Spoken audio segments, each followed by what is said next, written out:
de ne plus jamais recevoir ce monsieur dans cette mosquée. Formellement, il n'est pas imam. Donc c'est de façon informelle. J'insiste là-dessus. Et quand il a commencé, il faisait de l'humour. Il faisait rire ceux qui ne savent pas les raisons pour lesquelles ils sont dans la mosquée. Insulter toute une région, tout un groupe d'hommes, sans distinction, y compris ses propres parents. Mais ce qu'il a dit est inacceptable, même en dehors d'une mosquée. À plus forte raison, dans la mosquée. À plus forte raison, quand tu fais encore le sermon. Je suis El Hadj Mohamed Mokhtar Baldé, le secrétaire préfectoral des affaires religieuses de l'AB. Les faits se sont passés lors d'une prière de vendredi. Pendant son sermon, paraît-il, il a dit ce qu'il a dit, que moi je ne vais pas répéter. Ça, vous l'avez appris certainement dans les réseaux sociaux ou à travers d'autres réseaux de communication. Mais ce qu'il a dit est inacceptable, même en dehors d'une mosquée. À plus forte raison, dans la mosquée. À plus forte raison, quand tu fais encore le sermon. C'est inacceptable. Quand nous l'avons appris, tout de suite, nous nous sommes concertés pour avoir d'abord la bonne information et prendre la décision qui s'impose quand tel délit est commis. Nous nous sommes retrouvés, on était plus de 70 personnes. Et nous avons commencé par demander à l'imam ratib de la mosquée en question et les notables de la zone, le chef de quartier de la zone, de nous expliquer comment les choses se sont passées jusqu'à ce que l'on soit arrivé là. Mais avant, nous avons demandé l'autorisation de la construction de cette mosquée. Ils ont fourni le papier.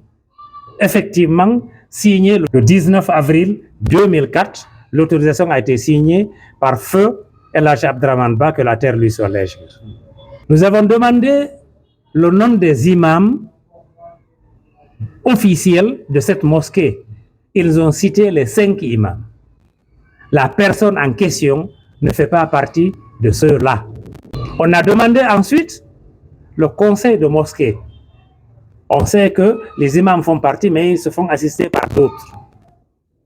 Ils ont fourni aussi la liste de ces personnes. Ce monsieur en question ne fait pas partie non plus de là. Donc, comment est-il arrivé là?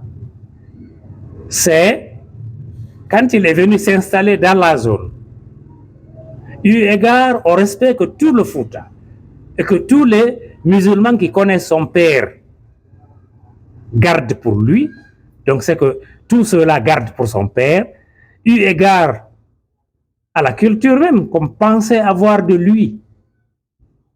On lui a dit de temps en temps de faire prier, de les approcher, donc de les assister.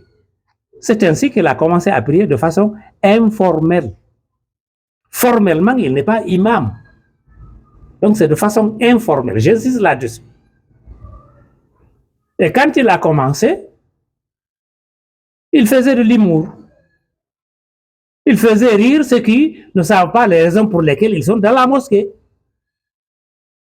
Et il est allé jusqu'à dire maintenant ce que vous avez écouté. Et ça, c'est inadmissible, même si ce n'est pas dans une mosquée, à plus forte raison dans une mosquée. Insulter toute une région, tout un groupe d'hommes, sans distinction, y compris ses propres parents, y compris tous les notables de l'AB. Personne n'a été à l'abri. Personne n'a été épargné. Et compte tenu du fait que cela soit extrêmement grave, donc nous nous sommes réunis et nous avons demandé à la base ceux qui l'ont approché suite à cet accident. Ce n'est pas un incident, c'est au-delà de cet incident. Suite à cet accident, qu'est-ce qu'ils pensent? Qu'est-ce qu'ils veulent?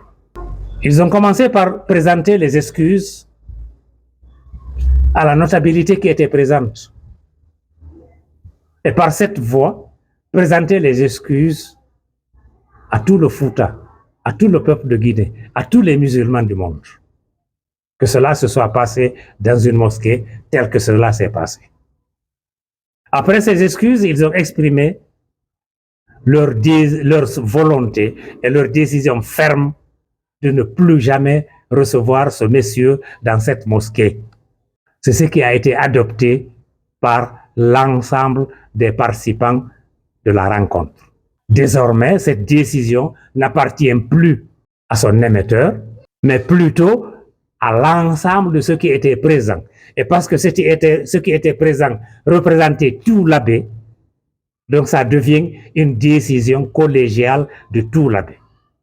Plus jamais, il n'est plus autorisé à mettre pied dans cette mosquée. Et une commission a été mise en place, composée de l'imam, d'autres personnalités de la localité, le chef du secteur, le chef du quartier,